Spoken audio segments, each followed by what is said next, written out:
तो hello guys welcome कर मोर आ गोटे न्यू मिनी ब्लॉग के।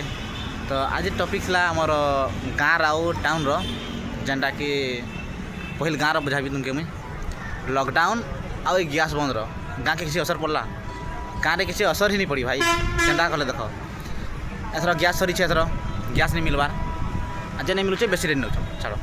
तो गाँव में काଣା हो गैस सरी गले फरक नहीं पड़े कहीं बोले आम चूल्हा आसी काठे आम जो जलिक राजनी खाई दूँ।